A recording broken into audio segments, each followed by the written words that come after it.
Michael. Nice to see you. Hello, Tim. How you doing? Good, thank you. Good, thank you. Jennifer and Gaspar, good to see you back. Hello. Glad to be And here. we have Mohamed. Very good. Hi, Mohamed. Welcome. Hi, how are you? Okay.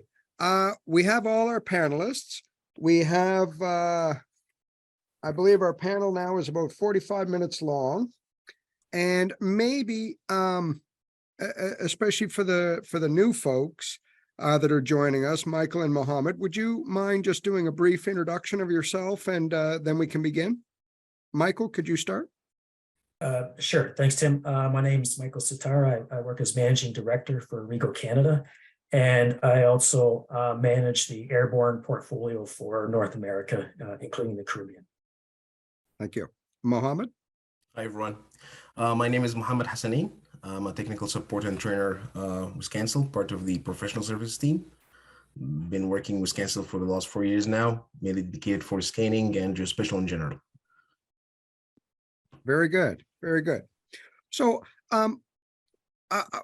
we've had a few back and forth discussions here, and I've got some specific questions for each of your areas of business.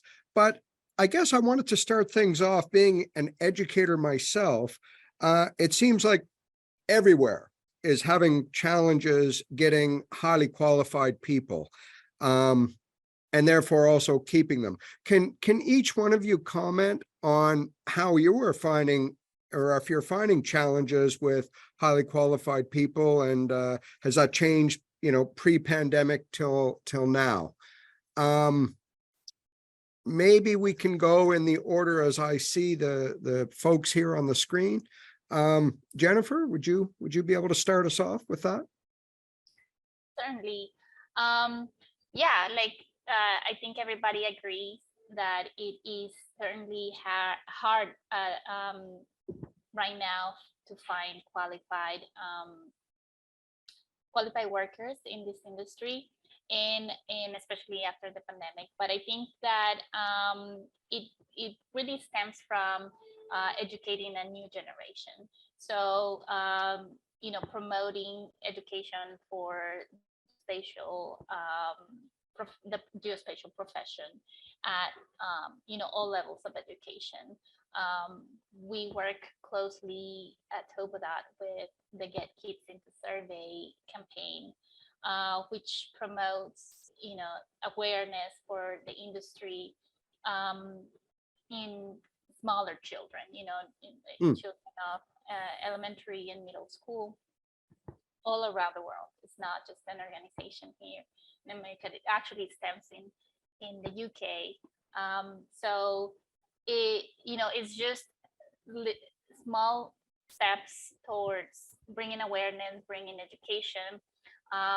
But through programs like that, you can bring that kind of education to local STEM chapters that promote, what it is to be a surveyor, what it is to be that part of the construction industry, the engineering industry, because kids tend to learn about doctors and lawyers from TV, but not a lot about what is a surveyor. So certainly, if it's challenging now to try to find workers in this industry, it is definitely going to be harder in the future if we don't keep putting a lot of effort in educating a new generation.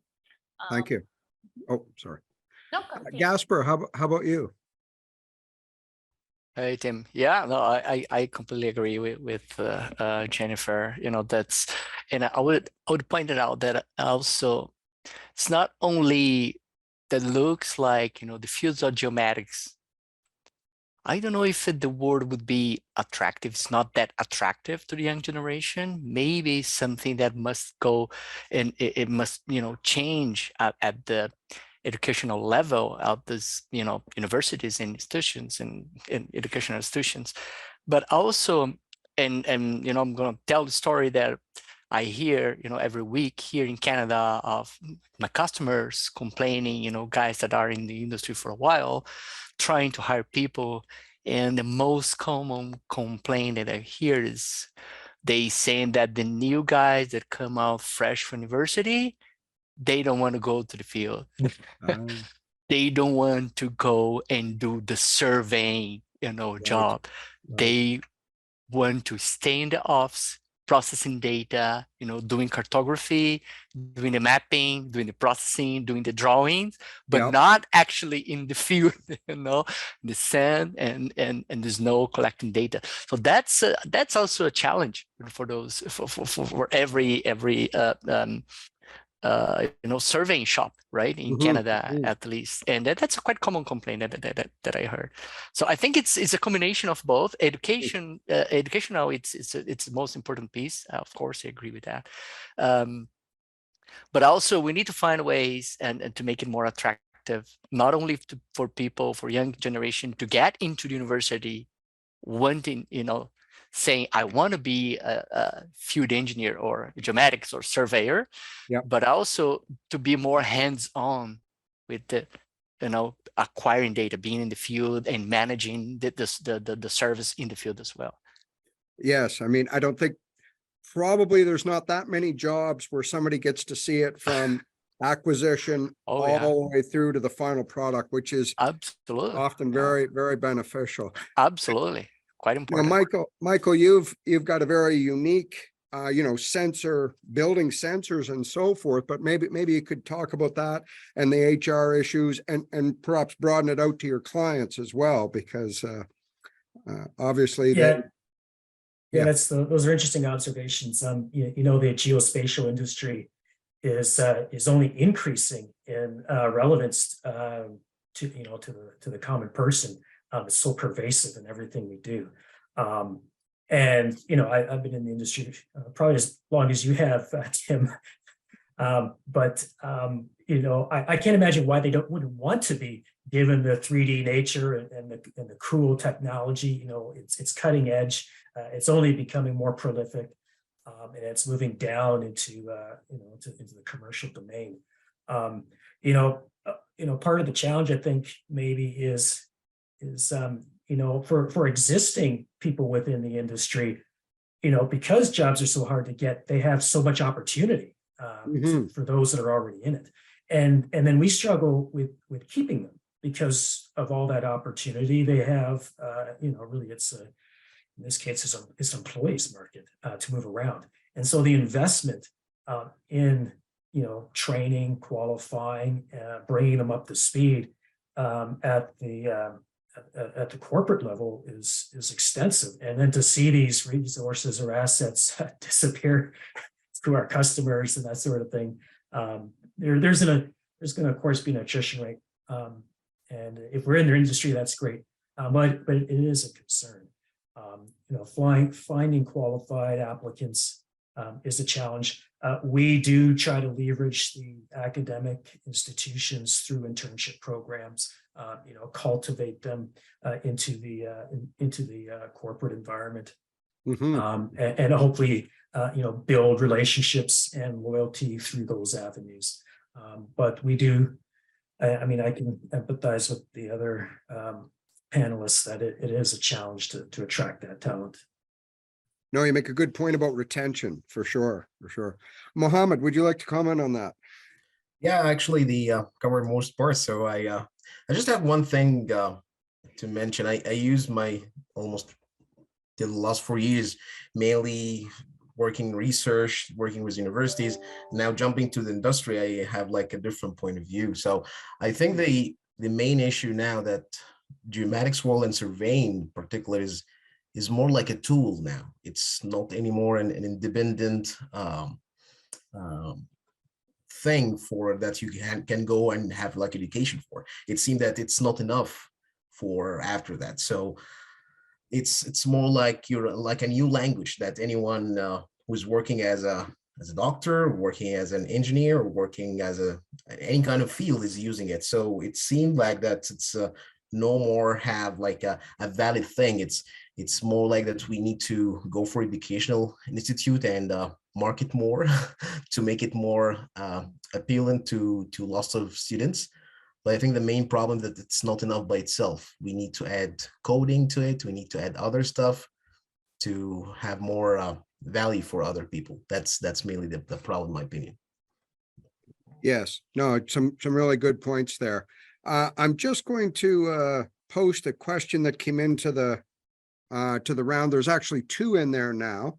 I came into the session late. My apologies. What are your thoughts on creating different style of career paths where surveying starts as an apprenticeship or a trade and then moves into the engineering technology? So, I mean, that's definitely I believe more of a German with the apprenticeship approach and so forth. Anybody care to comment on that?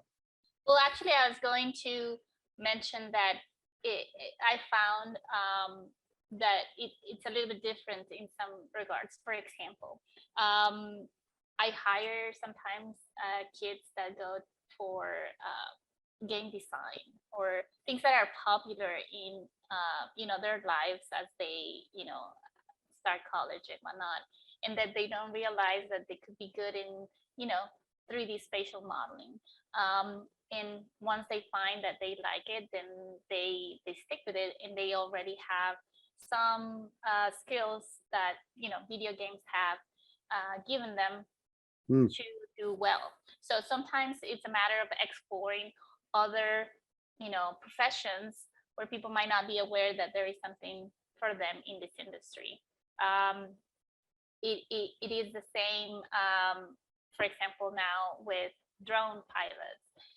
So a lot of people are not very interested in digging ditches or trekking through mud, but once you introduce drone flying, it now becomes more interesting. So it is finding those motivations for you to attract people into this industry through technology. No, it's good point. There was another question here that I'll just put out to everyone as well. Like, how important are open and free events like Lidar CANEX for raising the profile and so forth? I mean, I think they're great. I mean, they're free. Might be challenging for a student to sit in on the whole day if classes are still going on, but I think events like this are fantastic to especially the wide breadth of presentations we've had today from different folks. And of course, tomorrow is even more in depth with actual workshops. Anybody care to comment on sort of the promotion of the industry and if that could be done any better or differently? Well, the social media platforms that are available to get the message out, of course, provides access to people that really never had before.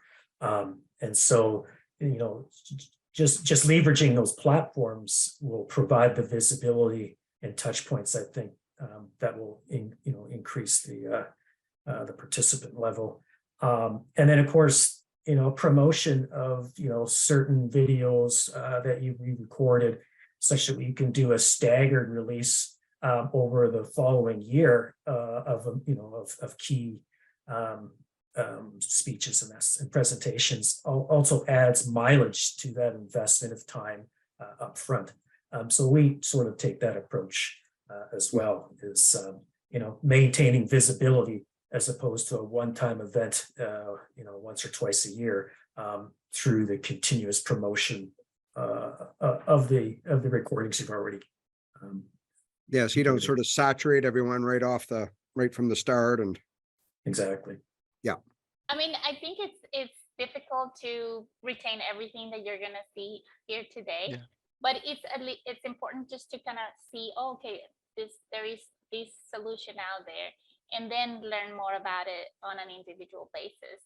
And it's hard definitely to have like an event that provides so much information like this in 1 day or 2 days. So typically most people are used to going to actual in-person events, but I think the pandemic really opened everybody's ability to learn more about virtual events and be comfortable with that. So I think this is fabulous, especially because I'm all the way here in Florida. So I would love to come to Canada, and I will for sure. But this is gonna reach out a wider audience, and you guys can also participate and ask questions and get informed in a very easy manner. So I think this is fabulous.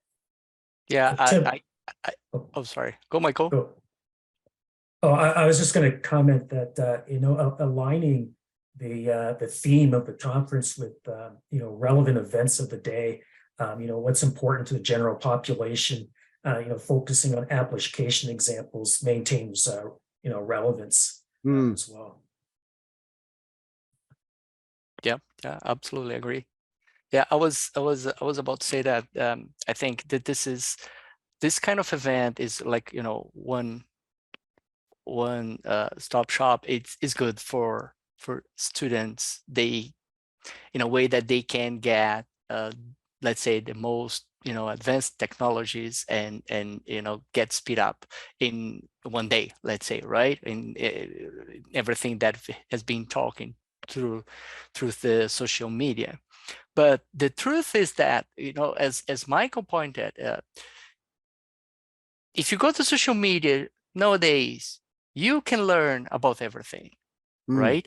And there is YouTube channels and LinkedIn videos and other platforms where people go even further and actually teach you things, not only with intention to sell something, but also with intention to spread the wording, right?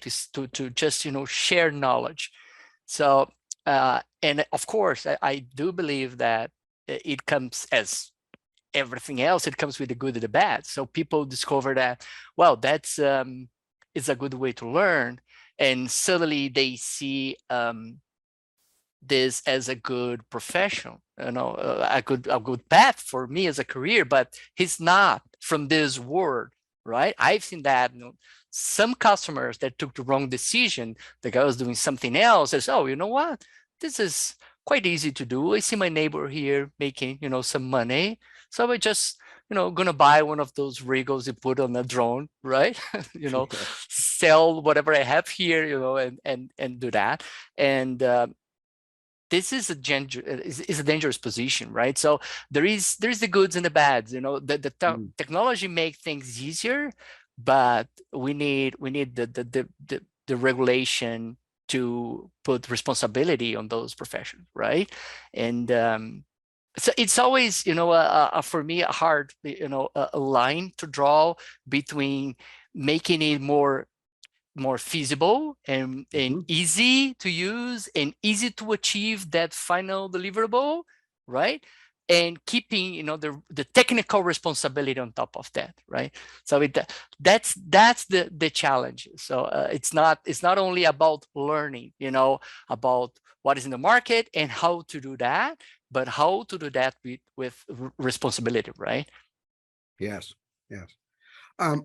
Greg put in a comment here, and I think he made a point that I think you're making there too, Gaspar, is that everybody with their software products are trying to make it easier and easier, but yet we still need that background fundamental education, I think, so that if there is an error or something that it gets recognized. I will comment as well. He made a link to an article in the Lidar News that talks about HR challenges and so forth. So I encourage our audience after the fact to look at that. I do want to give a sort of a tip of the hat to Go Geomatics for not only this event, but all of the other student events that they support around the country. I think those are great. Now, this is typically, when a student is already committed to studying geomatics, but that really helps spread the word of mouth and get the information around there. Okay, I certainly did not want to take up all of our time talking about the HR issue, although I think it is quite important. I'm going to now just ask sort of each of you a couple of questions, and if others on the panel have some comment, I would encourage you to come in there. Mohamed, since you were sort of last to join us here on this go around, maybe I'll ask you first. With respect to the Trimble business office and processing point clouds and so forth, the idea of building as-built structures and so forth, can you comment on, the idea, is there a catalog or is Trimble building up a catalog of sort of as-built structures and models of doors, windows, things like that to help populate those models in a more realistic and accurate way? Yeah, thank you, Dr. Webster, for this. So basically, I'm not a Trimble guy, so I'm the only Cansel rep here. But of course, we work with Trimble, and we understand the mindset that they are working with. So basically, as I mentioned before, and all of you has touched base on this kind of things, that Geomatics is not like a standalone technology or know-how. It's now keep adding and keep involved with other technologies. So remember, through the last 10 years, we working with piping and working with tank inspection and these kind of things. So the main idea is what to do with the data set itself, similar to what TopoDOT is doing and other companies are doing. We need to make it easy for clients to extract information. And one of the things that Trimble is recently keep working on is for the building module. So construction companies prefer to have like a library or a catalog for different features that they can easily, when they do the plan design or the as-built design for their data collected, that you need, okay, there's a window here, what type of window, I choose it from a list. So it make it more easier for the office team and make it more making sense for them, especially for the architect background people who are working with this. So it's making more expand. Unfortunately, this is not for the benefits of Geomatics people that much, because it's making other people can work easily with these kind of Geomatics things. But the concept of having libraries and catalogs to make it easier for different professions, working for construction, working for piping, working for tanks, easily, that you can have like a tank inspection reports. You just do a few clicks and the report is generated automatically. It doesn't need like a background Geomatics, just need to know if you are a good person who's understanding how this tank is working with. The same for floor flatness, floor levelness reporting, the how it works, and that's it. So that's basically a mindset for different companies, including Trimble, to be having it made or easy and more involved in different industries. Yeah, thank you. Thank you. Anybody else on the panel want to comment on that? Well, I want to kind of direct that question to something that somebody put on the chat here, as far as like where is the future of this information, right? And what Mohamed was talking about, it's certainly it's part of that emerging technology and solutions that we're creating constantly for the customers in this industry. But so he mentioned floor flatness, and I think that's one of those key functions, or those key types of projects that where maybe people are not aware that LiDAR can help, right? That you use point clouds for. And I think this is the challenge right now, is educating not just the geospatial community, but everybody involved, construction, engineering, just anybody at stake, about the potential of LiDAR. What can LiDAR be used for? Because geospatial professionals are constantly pushing for the technology, throughout the organization, but because engineers are not aware of what's possible. So with TopoDOT, for example, we have a ton of analysis tools. Pavement condition analysis, for example, is something that you can run over mobile data in seconds to create a report of a network of roads for an entire city. And this is solving so many questions in helping so many even smaller communities, rural communities, to address funds for specific projects. And it's very quickly and easy, but nobody would have known that you could use LiDAR for that, because the spectrum is either doing it by hand or going to very specialized systems that are very expensive. So creating solutions around LiDAR and communicating them through engineering to construction to even government agencies that are looking for solutions that are going to be more inexpensive, more that will provide more value. It's I think where we really need to go. Very good. With Michael being on the panel and being an actual airborne LiDAR producer, I'm not sure, Michael, if you caught the NV5 talk, but inland bathymetry is really starting to gain interest and traction. And I think, as you commented about applications that are relevant to people's lives, with climate change and certainly in Canada, we've seen a lot of flooding the last several years with rivers and so forth. What is RIEGL doing to position itself for this increased demand for bathymetric LiDAR for inland rivers? Yeah, that's an excellent question. I mean, the bathymetric industry is not new. It's been around for a couple of decades now. But inherently, that primary focus is on the coastal region, navigation channels. And so by definition, there are much larger sensors, much more powerful lasers to get through the water column and provide that deeper depth information. But with the changes in climate, you mentioned a lot of these catastrophic events, water levels and surface water runoff having direct impact on populations. There's a refocus now sort of on the inland environment. We have so many rivers in terms of line miles relative to coast. And so those much larger, deeper channel systems, there are numerous manufacturers of those out there. RIEGL's sort of taken a slightly different approach. We're looking at smaller, cheaper, but inherently higher resolution systems that are kind of required to get detail out of those riverine environments.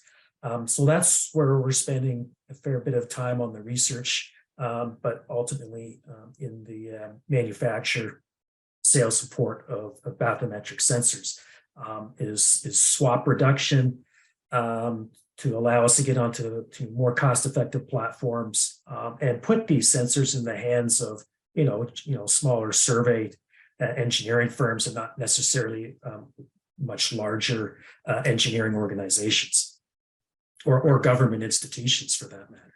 Okay. No, I was at Geo Week there, and I saw the trend of you folks kind of going to smaller units where it looked like Leica was almost going to bigger units. So interesting approach of the two companies there that obviously are two of the huge players. Go ahead. Well, I was going to say you're absolutely right, but I think a large focus, at least for RIEGL as well, is on platform compatibility. If you can't get these sensors on platforms of choice, then you're not going to sell sensors and solve problems. And so a part of our R&D development is repackaging and providing compatibility of sensors on readily available platforms of opportunity. Right. So it's not just at the sensor level, it's also on the vehicles that these things would be installed on. No, interesting. The other three folks on the panel, obviously a lot of mobile applications in your industry or business. Can you each describe, maybe starting with Gaspar first at this first question, how do you deal with moving objects during your data collection or in the cleaning process, whether it's people, cars, what have you? How do you go about? That's a good question. So that's actually part of a deep approach that NavVis specifically takes on cleaning data. I think in our industry, there is a massive and historic trend of manufacturers being concentrated on the hardware, right?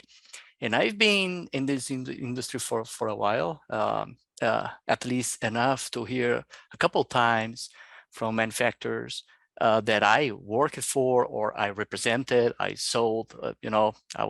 I've been jumping from different positions in the last 20 years, 25, but I've heard more than one time things like, oh, we deliver everything to the customer and let them deal with the data, and they extract, they filter, they do what they want, right? We deliver everything, right? It's almost like a researching approach, right? It's as if every single customer had capability of a big laboratory on a university to actually spend time dealing with qualifying what is noise, what's not, and blah blah blah.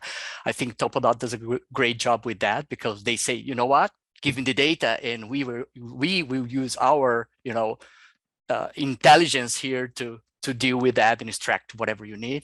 And I think that's the approach, right? And that's something that that NavVis was the first, if we can consider a manufacturer. It's actually an integrator, but that changes this mindset, right?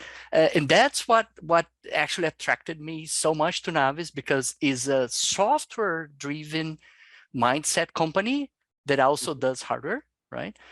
Where it's a completely opposite approach as from the example that I said before, where we actually deliver the best of the best. We try to deliver the best of the best of the best of the data to the customer at the point that we have the dynamic object removal, right? So our customers, if they're doing train stations, in these hours, or the guys doing topographic cadastral mapping in the street, and there is cars, and there is everything that moves on, we take that off at 90%. 90%, we clean this data right before deliver the point cloud to the customer. And that's only one of the more than 40 filters that we apply in the data. So it's just the mindset's completely different. We want to deliver the best of the best to the customer.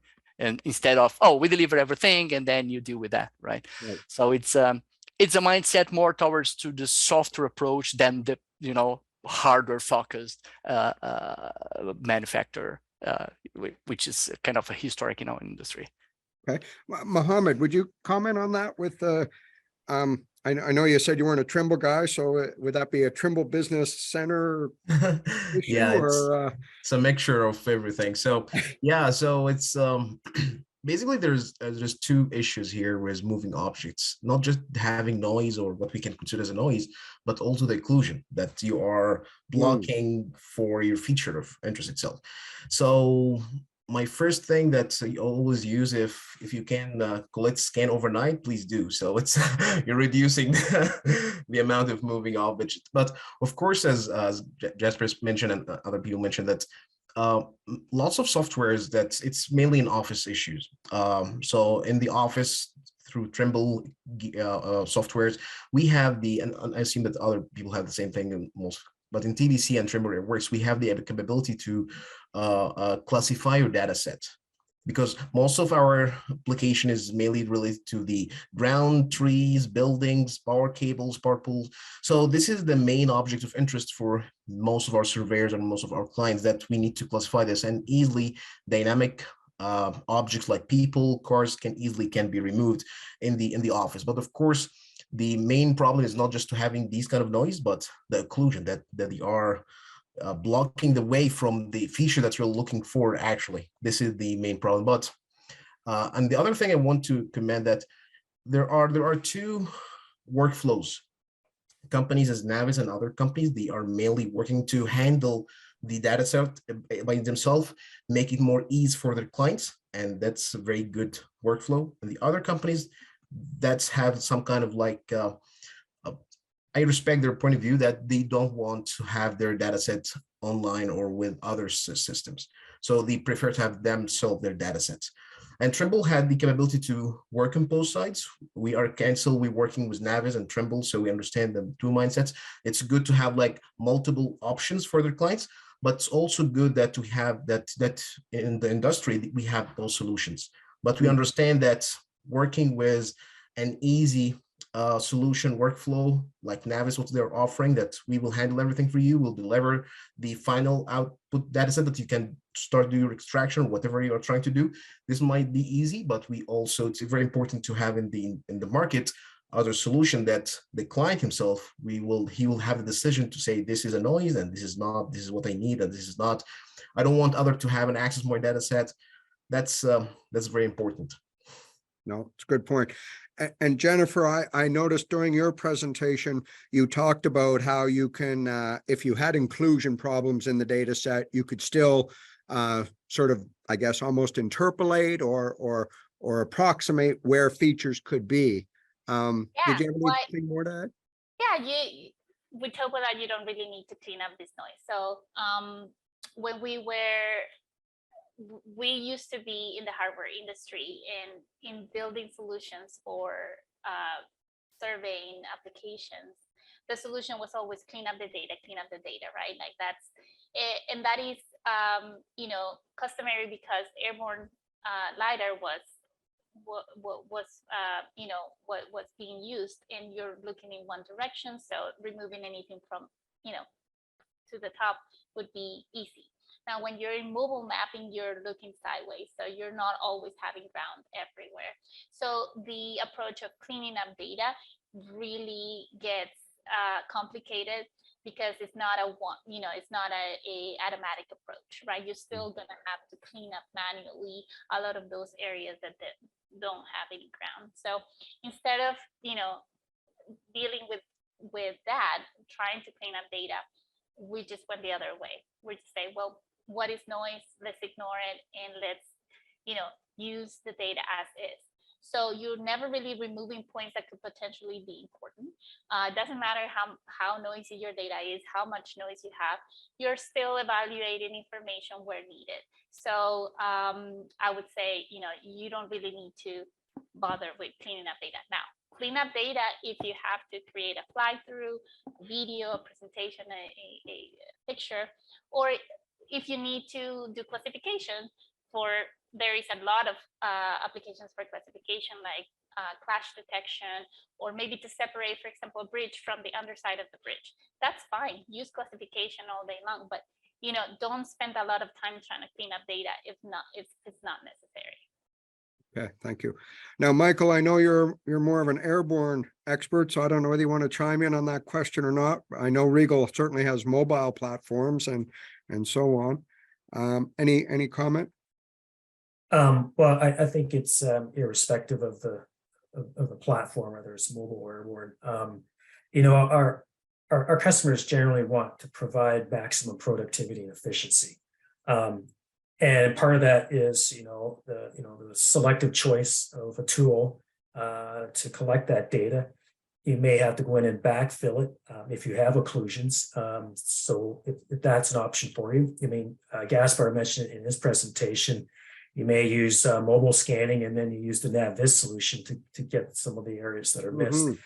We see that in the bathymetric space. You leverage the efficiency of airborne collection for topobathy depth measurement, but you may have to go in and backfill with maybe some multi-beam data as well. So that's sort of the approach we take, the multiple tool sets. But in terms of workflow efficiencies, Gaspar made a comment earlier about the fact that manufacturers, at least in the hardware side, often focus on the hardware. And that's for good reason, because there's so much expertise and domain knowledge, and it's a completely different skill set required to extract the value out of that data.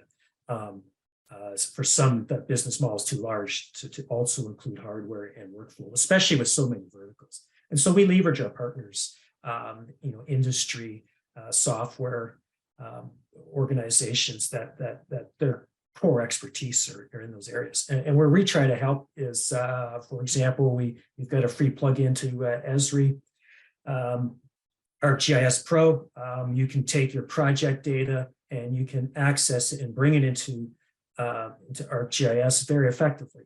And so we're trying to create that handshake. There's fewer binary file transfers. The same thing with respect to our GUIs. We do have GUIs that are used to pre-process the data, generate those point clouds, but you're not obligated to use those. And so we have libraries. You want to put the computational engine into your workflow that fits into your environment. So that's across the board with all our sensors, is trying to provide ways to get our data into the hands of the user to then apply their value added to deliver actionable information. Great, great. Okay, we now have a couple of questions that are quite related. What does it mean for the future of the sector now that LiDAR sensors are on the cell phone? And kind of a follow-up to that, extremely cheap, compact consumer LiDAR sensors like the iPhone and I suppose other LiDAR systems. How is that going to affect the sensor? And then the last follow-up question to that is, are we going to see a sub $1,000 survey grade LiDAR in the next 5 years? So first off, just what are your comments on the cell phone and the iPhone? Like I said in my little talk, that LiDAR has now gone mainstream when Apple starts putting it in the iPhone. Yeah, well, it's the commoditization of LiDAR, right? It's now available to everyone, and it's almost like crowdsourcing. Everybody can upload their data sets, and it provides situational awareness. It's hard. It's hard to put that in the context of, say, larger airborne scanning systems, different scales, really, that they all add value. Yeah. Can you comment, do you think we'll see a sub $1,000 survey grade LiDAR in the next 5 years? I think anything's possible. The question is the investment, right? We're already seeing that in the transportation segment, right? You've got solid state devices. They need to be cheap to get them onto vehicles. They serve a need to do localization in a very limited environment, but they're navigating with data sets that are collected with mobile airborne UAV systems. And so that ecosystem of navigation may start with a limited range, cheap dollar sensor, but ultimately it needs to fit into the greater environment. And so there's sensors available for all that. Yeah, good points. I agree, and I would say that it goes far than only LiDAR. You see kids using NeRF on their iPhones and converting everything in 3D in a matter of minutes. Right? I was just, talking with a friend. He said, "Oh, that's a nice piece of equipment. Can I nerf this?" It's even a verb now, right? Yeah. Can I nerf this? Yes, why not? And put thing on the ground. And he spent like 2 minutes, a minute and a half walking, around the VLX with his iPhone. And 5 minutes later, here's your 3D, right? Wow, right?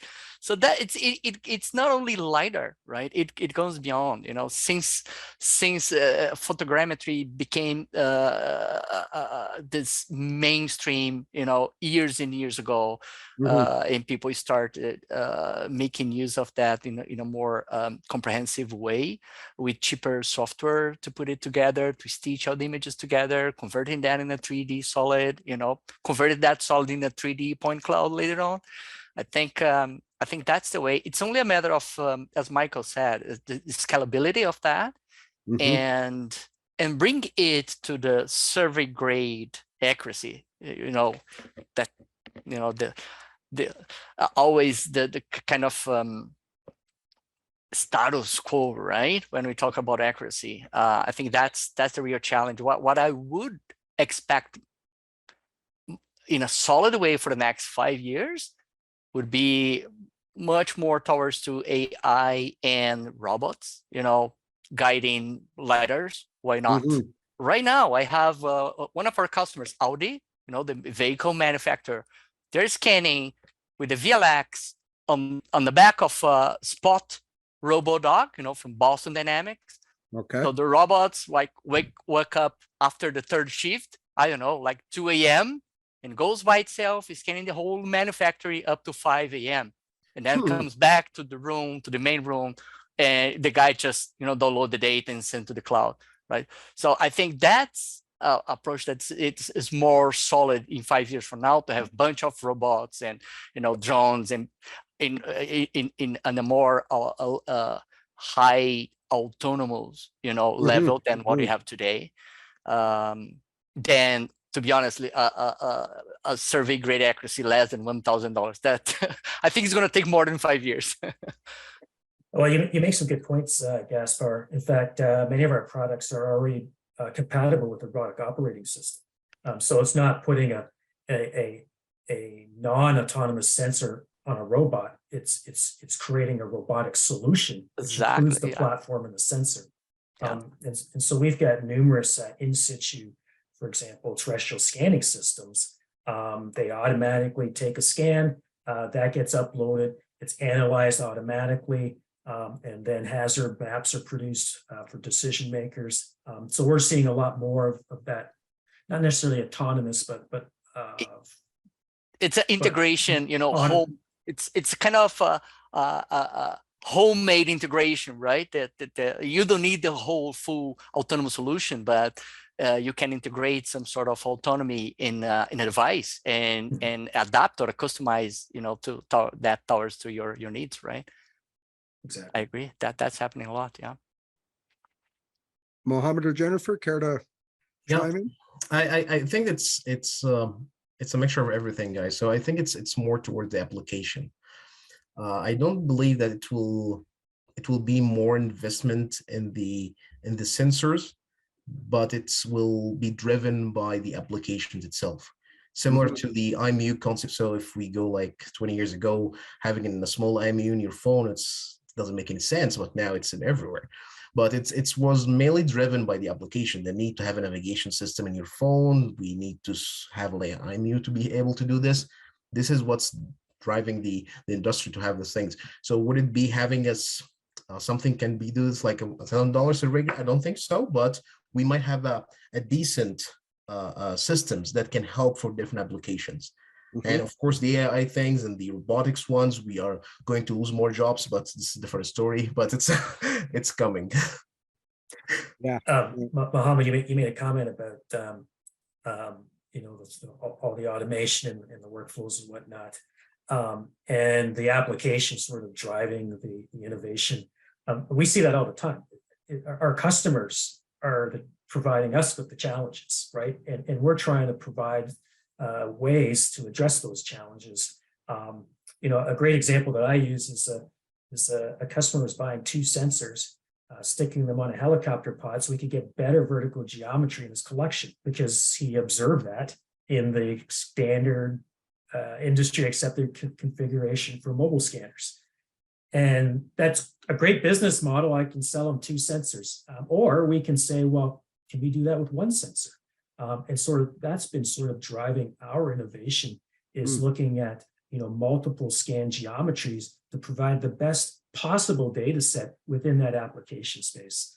Gives you better quality. Of course, it sort of starts to pigeonhole sensors into a certain application or market vertical, but that's where we're going. We're really not in a single scanner design that fits 60% of the market verticals. It's really about the best tool for the job. And so we do a lot of our IP is spent on analyzing those application requirements and trying to figure out ways to provide better scan geometry and data coverages. Jennifer, any comment about these cheap sensors? I guess from a TopoDOT perspective, you're sensor agnostic, so Yes, no, I agree with everything that was said, but my only comment there is that as LiDAR becomes more popular to just anyone, right, through their phone, and having the ability to scan their own home and do some kind of model for their own personal renovations, for example, it's already incentivizing people to learn more about 3D modeling, to learn more about point clouds, to start using it. Now that it's going to replace geospatial professionals, I don't think so, right? Like, you still have to have control. You still need to have survey information. You still need to have that knowledge. So we still need to promote that. You know, the geospatial professional brings that certainty, that the certainty to the information that we need for design and engineering, that it's not just going to be replaced by that. But I do see the trend for people to just kind of be more involved in this emerging technology in a more popular use. And I think that's exciting for another generation, right? Like, people are going to grow up knowing what is a point cloud, and it's not going to be something new anymore. So I'm excited for that. Yeah. Yes.